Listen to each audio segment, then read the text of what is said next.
Hello guys! Welcome. Collective reading tayo ngayon. So, tingnan natin kung kaninong energy to. So, be open-minded po, hindi halos lahat ng resonate. Thank you nga po pala sa mga nagsusubscribe. Sa mga bumabalik, maraming pong salamat. Give me the message. Kaninong energy to? Give me the message. Kaninong energy to? Give me the message. Kaninong energy to?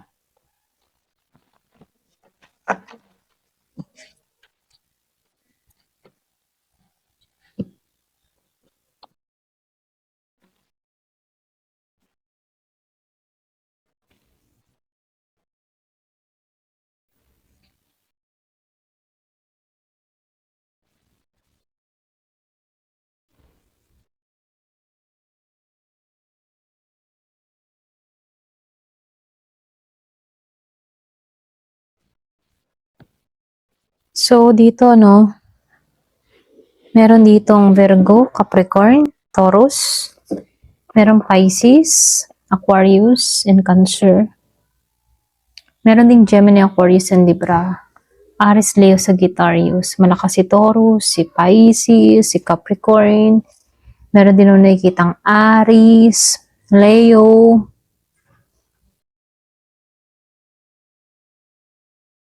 So, ito yung mga nangingibabaw. Meron akong nakikitang Year of the Rabbit, Year of the Horse.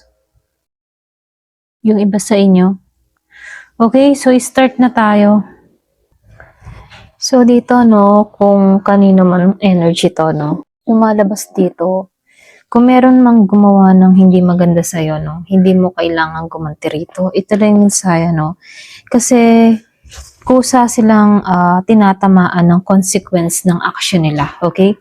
So, dito, nakikitaan ko lang din dito, yung iba sa inyo, merong pagsisisi na nangyayari, pwedeng realization na nagsisimula na rito.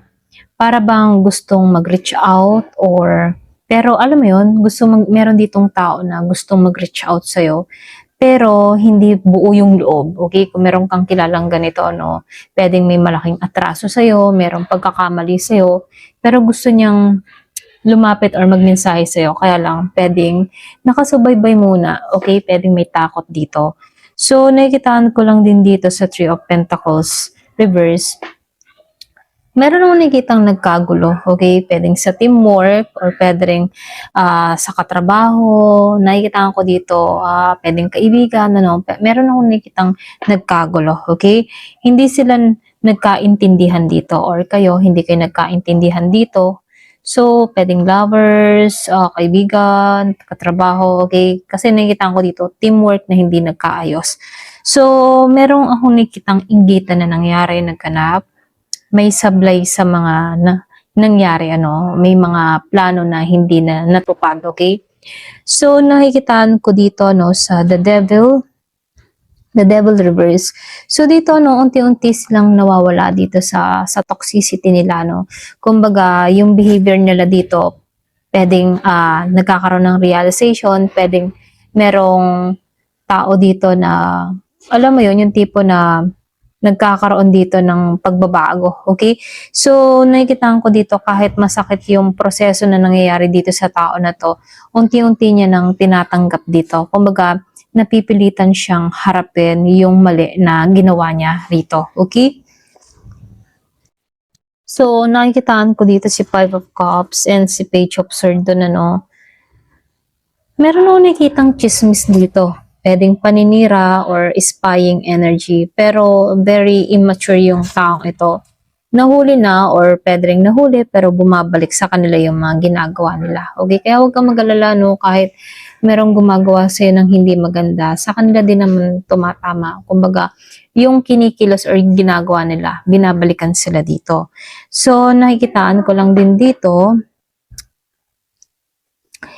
So, dito, sa Page of Swords, yung sinabi ko nga dito, merong pagsisisi na nangyayari dito, okay?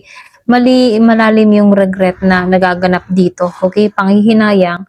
Kumbaga, ramdam nila yung pagkawala mo rito. Ito na yung nakikita ko, ha. Naramdaman nila dito. Kaya dito sa The Strength, ikaw to pwedeng nananahimik ka na lang muna.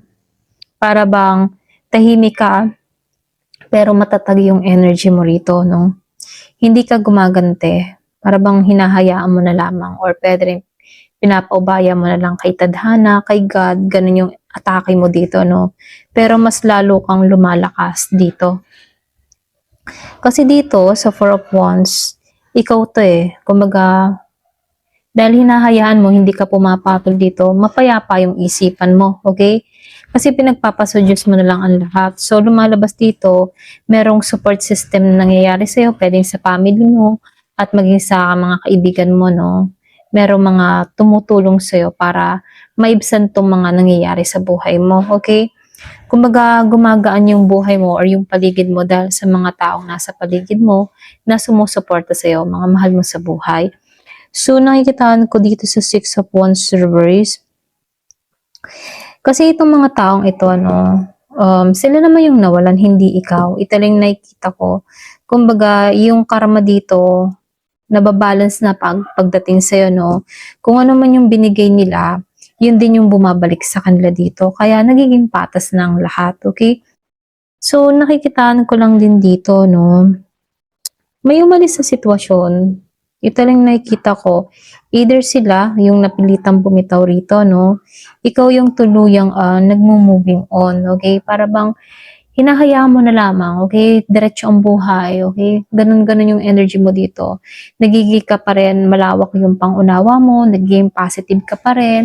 Kahit may mga taong gumawa ng hindi maganda sa'yo, mas nananatili sa'yo yung positibo, okay? So, dito, no? Nakikitaan ko lang din dito, no? Meron akong nakikitang umalis sa sitwasyon Para bang mas hinahanap mo na ngayon yung sarili mo dito. Kumbaga natagpuan mo yung balance mo rito. Then dito sa Queen of Pentacles reverse, may instability, okay? Para bang meron ditong kakulangan. Pwedeng sa financial, emotional, or home life, nawawala yung sense of nawawala yung sense of security nila dito. Okay? Sa Queen of Pentacles reverse dito. Kasi dito, lumabas si Four of Pentacles reverse. Napipilitan kasi itong mga taong ito na mag-let go. Okay? Hindi na nila kayang kontrolin yung sitwasyon. Or maging ikaw, hindi ka na nila kayang kontrolin. Kasi meron ka ng sariling tinataha. Mas nagiging malinaw ka ngayon. Okay? Sa anuman gusto mo mangyari. Okay? So, kung kilala mo to, comment down below kung pakaramdam mo, merong tao na naiinis or nagagalit ng chichismis sa'yo, no? Nakikitaan ko dito, bumabalik naman Okay? So, dito, sa judgment, reverse, ayaw pa nilang tanggapin yung buong katotohanan dito. May denial na nangyari sa kanila. Para bang, kahit alam nilang may ginawa sa yung hindi maganda, para bang tinatakbo na lang nila sa isip, hindi wala lang okay yun, hindi naman masama yung ginawa. Parang mga ganun, no? Para bang naglilinis kamay na lang sila dito. So, hindi nila matakasan yung accountability nila dito, no? So, nakikitaan ko dito, no, habang tahimik ka, hindi gumaganti ka, no? Kumbaga, sila mismo yung nagkakagulo, sila mismo yung nagsisisi at nawawalan, okay? So, ikaw yung papunta sa mas stable at payapa na energy, okay? Ito lang yung nakikita ko. Ayan. Ayan, ito lang yung nakikita ko. Thank you for watching. Bye-bye, peace.